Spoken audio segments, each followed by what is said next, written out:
Welcome to Fact and Fiction. I'm Chris. Powered by Riverside I'm Kevin, FM. and today we'll be discussing epistemology. This is the first of a two-part session on epistemology. In this first part, we'll be discussing epistemology as a branch of philosophy, and in the second part, we'll be talking about personal epistemologies and what we consider to be a good criteria to use for forming beliefs.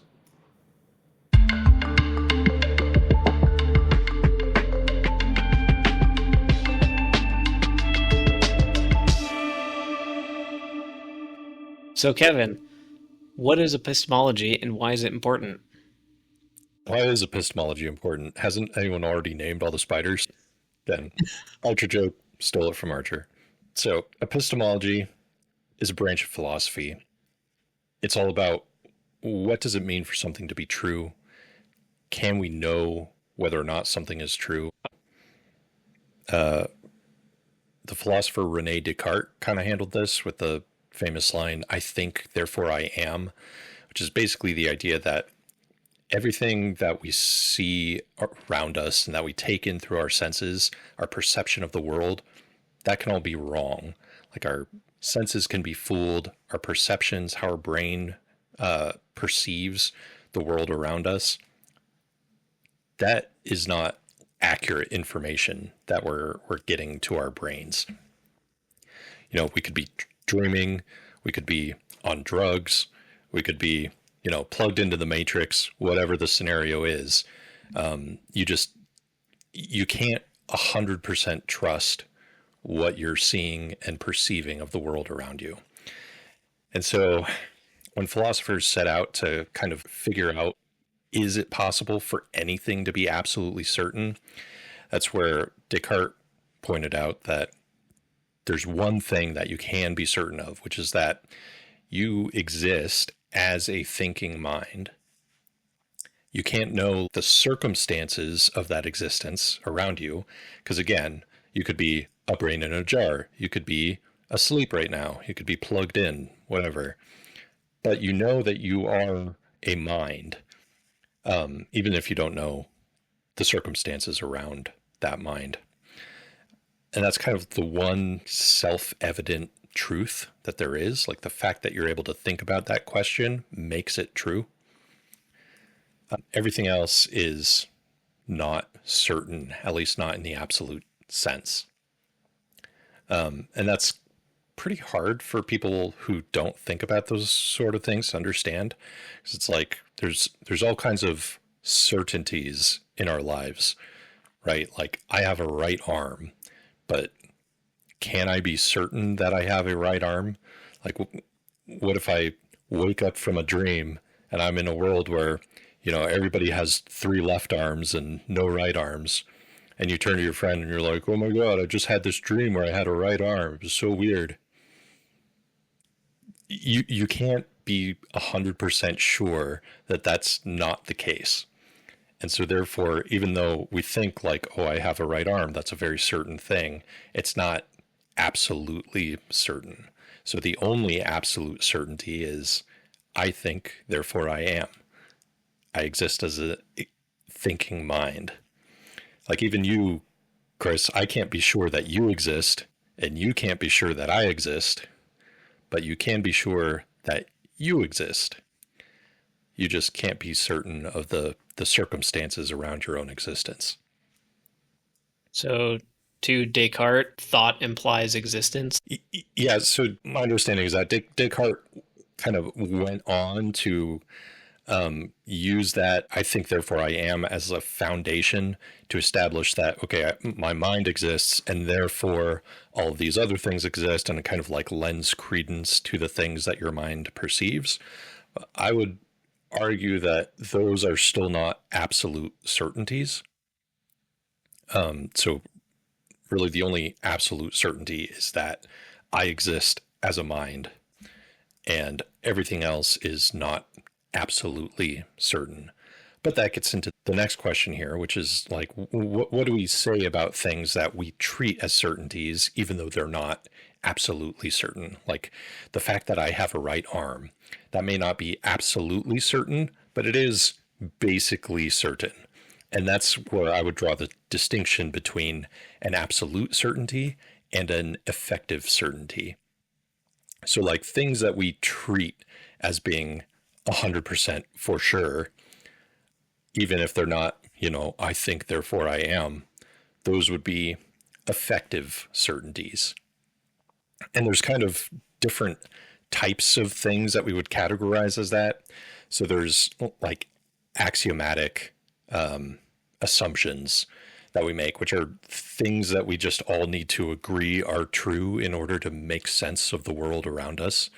Like mathematical axioms are the ones that come to mind for me. So, like the basis of math has some basic assumptions that we call mathematical axioms. And there's different ways to formulate it, but simple things like a number is always equal to itself. Like the number 2 is always equal to 2. It's never equal to anything other than 2. Like that's the kind of thing that, well, how do we know that? Well, we kind of don't, but it's axiomatic, meaning that it's something that we have to assume is true in order for the universe to make logical sense. And so those types of things are one of the things that I would categorize as like an effective certainty. So they're things we can treat as certain, but that only really works if everybody agrees on them being axiomatic. Because you'll sometimes run into problems where someone in a debate or something tries to make an argument by claiming that their claim, whatever it is they're claiming, is axiomatic, and therefore they can just assert it as being true without evidence. And so we got to be kind of careful there, because axioms by their nature are kind of like they don't have evidence and they're just assumed to be true. But you really need everyone in the room to agree that they're true, or you can't say that they're axioms. Another example of effective certainties are things that are just very highly probable. The example that I gave about having a right arm, that would probably be an example of that. I may not be 100% certain that I have a right arm because I could be dreaming or on drugs or plugged into the matrix or whatever. But I'm like 99.99999% certain. So highly probable claims we can treat as effectively certain, even though they're not absolutely certain. And again, kind of same thing as the axioms. You got to be careful with that, because a probability is a mathematical thing, right? It's something that you can calculate, or at least qualitatively make a mathematical statement about something being probable or improbable. It's not subjective. Colloquially, when people talk about probabilities, they're talking about that subjectively, right? Just like with the axioms, you'll have people be like, oh, it's very, very highly probable that Noah's Ark was real, right? Or on the other hand, oh, it's very improbable that, science is true.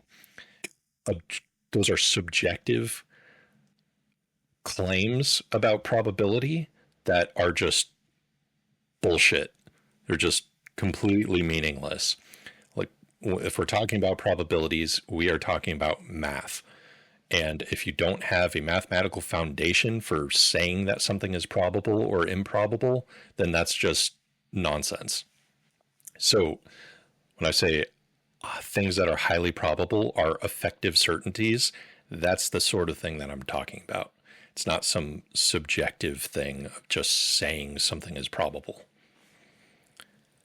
It's interesting because there almost certainly are potentially abnormalities with the human brain that can cause a change in the perception of reality as well. Somebody could potentially think that they were moving faster or slower through time, or maybe think that they didn't have a right arm or something like that, that affects their personal truth as well.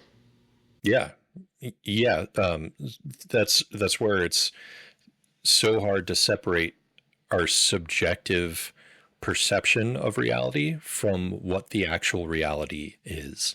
You're just validating my worldview that whenever I send an email or something and I check the recipient email address 1,000 times to make sure that I typed it in correctly, so I don't send an email off to some random person, that I actually like am not trusting what my eyes are seeing, and then my brain is actually recognizing that what my eyes are seeing. What Oh if no, something's Chris, I got all those emails, and, what if and I don't appreciate some of the stuff that you've been saying.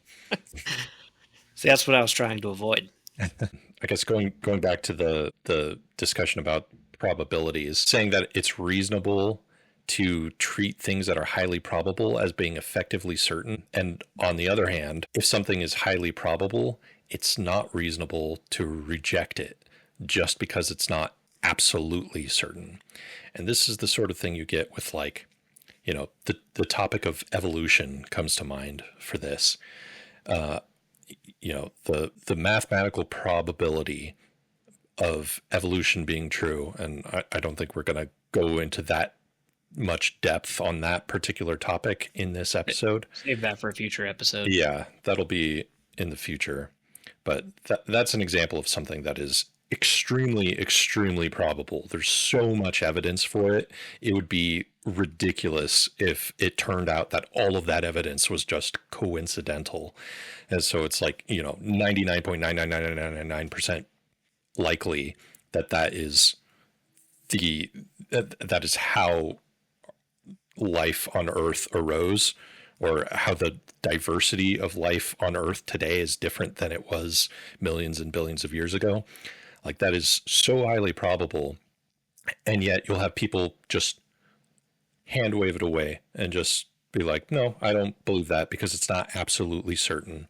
I'll be like, oh, it's just a theory, right, Chris? It's just a theory. Yeah, it's interesting because I've seen billboards before with just like a picture of a newborn infant, and the text next to it that says like reason for God's existence or the proof of God's existence or something. And it's like, we understand all of the science behind how another human being is created. Yeah. So it's interesting how these things affect their personal truths. Yeah. My favorite line is, oh, you're more likely to see a tornado rip through a junkyard and leave you with a fully assembled 747 rather than evolution being true. And I think we'll probably get into later on, maybe in this episode, Is that how 747s are made? yeah, like why that's such a dumb thing. But just because something is not absolutely certain does not mean it's reasonable to reject it. Because again, there's only one thing that is absolutely certain. And rejecting something that is highly probable, like the theory of evolution, is as ridiculous as rejecting other effectively certain things, like I have a right arm, right? I'm not going to act like, oh, I live in the Matrix because maybe there's a slight chance that I'm living in the Matrix, right? We're going to treat it as an effective certainty that the universe around us is real. It's interesting because there's some information that's potentially fundamentally unknowable. I mean, it may not be in the future, but right now it is, right? Like we may never know, definitely, almost certainly within our lifetimes, we may never know what is outside the universe. I mean, the universe is expanding faster than the speed of light. Information can't get back to us from the edge of the universe before the visible universe is just significantly smaller than the actual physical universe. Mm-hmm. So we may never know that, but that doesn't necessarily leave gaps for somebody to fill that information in. It's just fundamentally unknowable. Yeah. Yeah. And that brings up a good point, which is, which I think we've touched on before, which is that there is the universe and like reality, and then there is our perception of reality, or like a model of that reality in our brain. And that model is not the same thing as the reality, even though we often treat it as if it is. And that kind of gets back into epistemology. How do we know what ideas are true and which ones are not true? Because obviously there's many untrue ideas out there, and we all recognize that. Even the people that have really bad ideas recognize the fact that there are bad ideas out there, and yet they're not able to see those in themselves. And so it goes back to the question of like, how do we tell truth from misinformation? Moving on to personal epistemologies, what criteria does your brain use to determine whether to believe a claim or not? Yeah, so like when we're talking about epistemology as a branch of philosophy, sometimes just like we would say a person has a personal philosophy of like, how they see the world, and their morality is part of that as well. We have a personal epistemology that is how you personally decide whether or not to believe a claim. Like you just said, the criteria that a claim needs to meet before you believe it. And oftentimes we're not aware that we even have this criteria in there. This is just kind of like the machinery of your brain working in the background. And we kind of have like default software loaded into our heads that determines how we end up with certain beliefs. And oftentimes that default software is just obviously not good, especially at certain tasks. Just going into the what that default epistemology would be, it'd be something like, as a kid, you just kind of believe what your parents say, believe what your community around you says. And then as an adult, when you grow up, you want to just believe things that agree with your pre-existing beliefs. That's confirmation bias. It's like one of the strongest cognitive biases we have as humans. And we all have it, including, you and I. We want to believe things that already agree with things that we already believe. And on the other hand, we want to reject things that go against our pre-existing beliefs. And it's a really hard thing to get away from that, because it's obviously a bad criteria to use for belief, right? Unless you are already correct about absolutely everything, then agreeing with things that agree with your beliefs is not going to get you closer to truth. Sure. And there's a couple sub points of confirmation bias too, right? Like you have the existence of information from a while back, like you said, things that you learned when you were a child. You've kind of created this worldview, and you're sort of inherently biased against information that conflicts with your worldview, as well as, having an insistence on potentially a connection that you've made sometime in the past. Our brain is kind of wired to make connections between events, and Yeah. some events might not necessarily be correlated, but you've sort of learned to correlate them as a truth, but that may not necessarily be completely true. You're getting at common sense. And people talk about common sense like it's some shared innate understanding of truth, and that's just absolutely not what it is. It's a pet peeve of mine, Chris, when someone brings up common sense as a argument for believing something. Like you said, common sense is just our brains taking some pattern that we had recognized previously and applying it to a new problem. And it doesn't always transfer, right? Like our intuitions about other things can't always be applied to new situations. And often our intuitions are just plain wrong. So the idea of common sense being just things that we just know are true is bullshit. Like, it's common sense that you should stop at a red light, right? But if you were to ask a toddler who has never experienced red lights before, they're not going to know to do that. It's just we're so accustomed to dealing with traffic lights in our 21st century existence that is just a past experience that many of us share. But that doesn't mean that you can apply common sense to absolutely everything, It's right?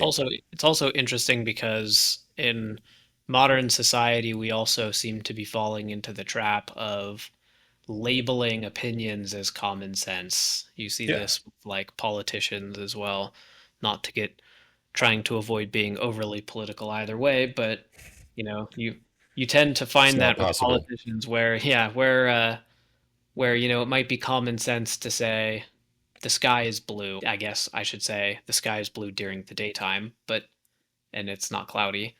But it might also that might try to be extended to a scenario of all criminals should be put in jail, right? But I mean, does that include somebody that like took a pack of gum from the checkout stand? Like I don't know that jail is necessarily the correct answer for something like that, but some people might label that as common sense, right? Circling back to the default epistemology that we have, believing your parents, believing your community as a child, and then growing up and just believing things that agree with your pre existing beliefs. That's obviously not a good way to view the world. You can see how that could be like evolutionarily beneficial. Like if your dad says the lion is dangerous as a child, it's probably in your best interest to just believe that Well, and yeah, I not mean, test it. yeah, I think it's going to be that's a case where there's two children, right, in a family, and the parent says that lion over there is dangerous, and one of them runs toward the lion and gets attacked and dies, and the other one believes the parent and doesn't. Like, which one is going to go on to reproduce and continue, right? So it is somewhat evolutionary in that regard. Yeah. Yeah. You're getting dangerously close to the evolution topic there, Chris. Sorry, I'll stay away. No, that's okay. So you can see how that epistemology might be fine if you're a Stone Age human living on the African savannah. But in the 21st century, with the internet and social media, all of a sudden, that is not a good epistemology to have. And obviously, 21st century is not the mark where that becomes a bad epistemology. It's, Yeah, the you know, world's also quite much a bit more complex as well. yeah, much earlier in history. So we've just kind of made the claim that that's a bad epistemology, but we should get into what makes an epistemology good or bad. Any thoughts on that, Chris? Kevin, So, what makes an epistemology good or bad? I mean, I can keep going, but yeah, you interrupt me when you want to. Um, so here's my claim. A good epistemology is one that gives a person a high probability of believing true claims and a low probability of believing false claims. I That's mean, that I mean, that yeah, itself is a claim that I'm making, but we all want to believe the true things and not believe the not true things. yeah, yeah. So I guess first, just in case someone disagrees with that being the criteria on which to judge an epistemology, because you can imagine someone might say like, oh, well, it doesn't matter if you believe false things if you're peaceful, or if you live out a happy life and you're wrong about everything, then isn't it better to be happy or something? And I don't accept that, and I have three reasons for not accepting that as a good Religion, criteria. religion, fact and fiction, season two. Yeah, we'll hit that one another day.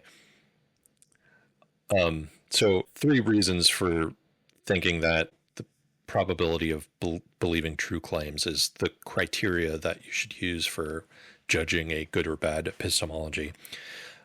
Reason number one: we make decisions based on our beliefs, right?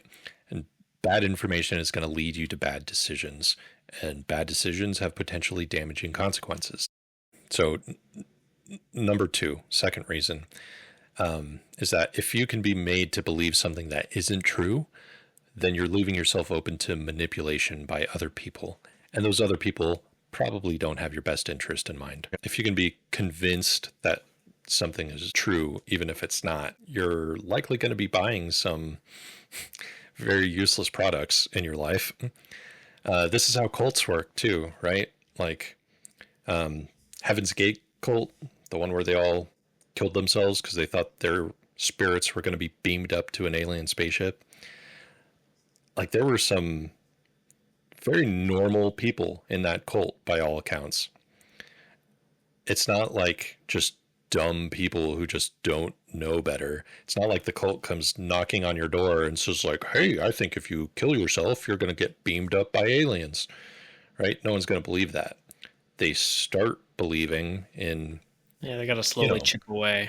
Yeah, very simple things. And again, if you have a bad epistemology, if your criteria for belief is such that, oh, everything this one guy says is true, then over time, if that gets reinforced enough, then he can tell you just insane things that any sane person would not believe.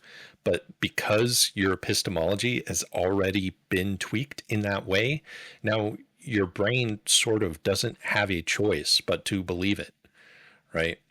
Like if your cult leader, if their word is your criteria for believing something or not, then it doesn't matter how crazy it is, the things that they say.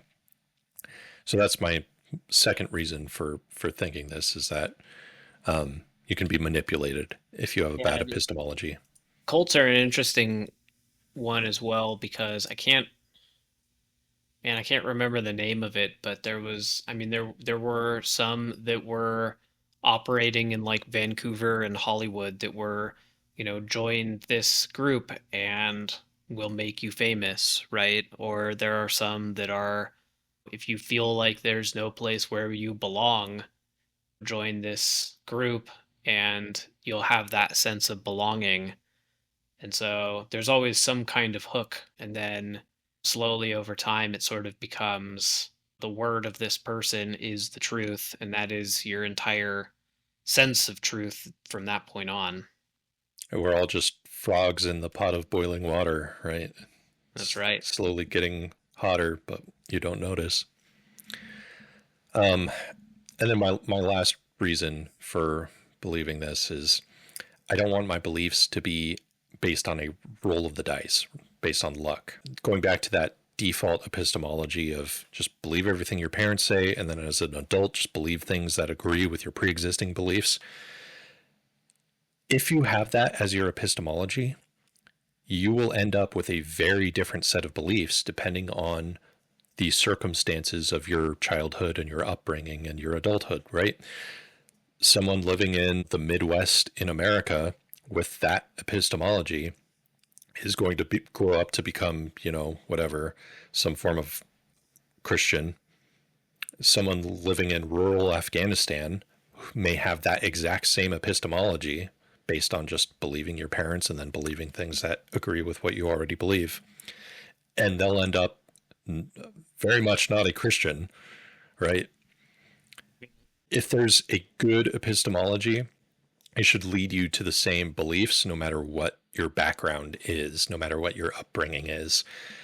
And that's where we see scientists from around the world. They come to very similar conclusions. Doesn't matter if they're living in Africa or Asia or America or wherever. Yeah, right? A theorist creates a theory, and scientists will validate that theory in multiple different places and confirm the results. Yeah, you have people with a certain criteria for what to believe, and despite having very different backgrounds, they come to believe the same things because those are very good epistemologies that lead you to the same truth. Whereas if you have a bad epistemology, then you end up believing very different things just depending on your background, even if you have the same epistemology as someone else.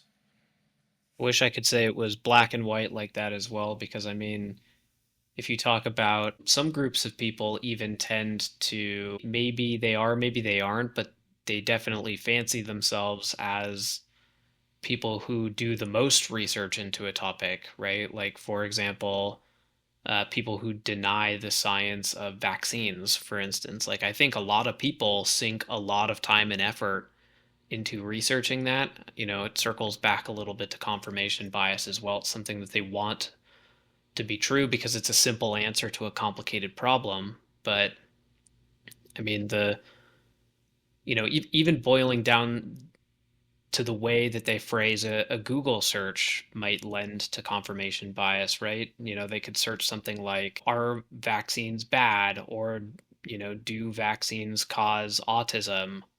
Or what are the numbers, the likelihood that this vaccine caused autism or something like that? And you're kind of already showing a level of bias just in the way that you're phrasing that question. Yeah, and it's not even just like even people's own faults, right? Like now modern social media algorithms are designed in such a way that they explicitly make that problem worse. Like confirmation bias in the 21st century is an even bigger problem than it has been at any other time in human history, because these algorithms are pointing us towards things that we've already searched, that it knows that we're going to engage with and consume. Flooded with information, whether that's good information or bad information. Yeah. So, And sometimes bad information is presented as good information just because a website has .org at the end. Maybe that's great and maybe it's not. But, a lot of people will look at that and say, "Oh, this must be 100% accurate," right? yeah, you bring up the vaccine deniers, and you almost can't blame them now, because if you spend all your time looking up like conspiracy theories about vaccines, and then maybe one day you think, oh man, measles is coming up. People are saying we almost eradicated measles with vaccines. Maybe it's time that, I go get my kids vaccinated.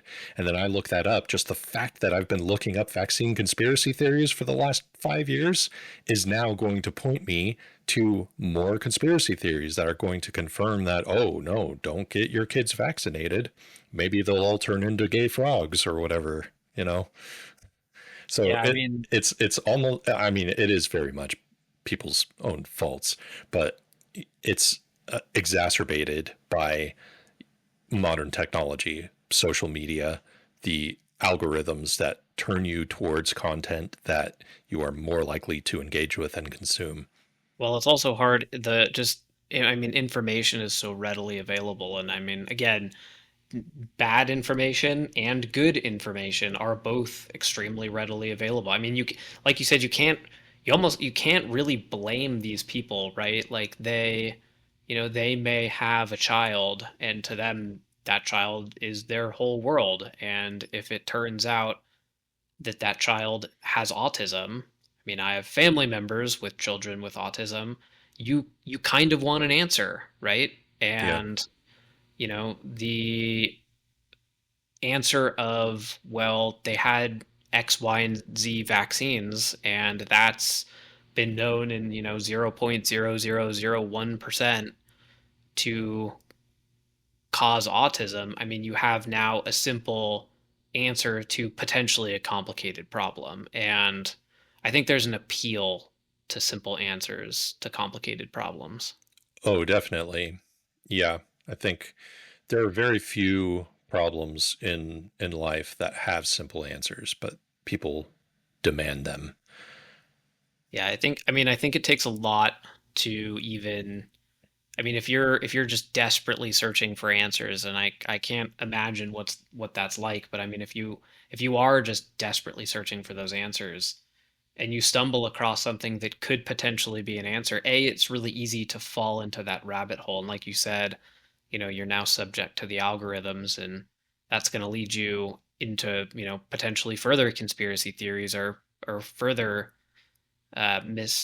misinformation. But I mean, B as well is it gives you an answer, right? And I mean, I think that's really all that anybody really wants. Yeah. It doesn't, at some point, it doesn't matter if it's the right answer or not. But then they dig in their heels when something like COVID happens and, we're going around telling everybody to go get the COVID vaccine so that we can stop the spread of it, that really exacerbates the problem. Thanks for listening. This has been the first of a two-part discussion on epistemology. The second half of this discussion you can find in Epistemology Part 2, where we'll talk about personal epistemologies and what we think is the best criteria for when to believe a claim.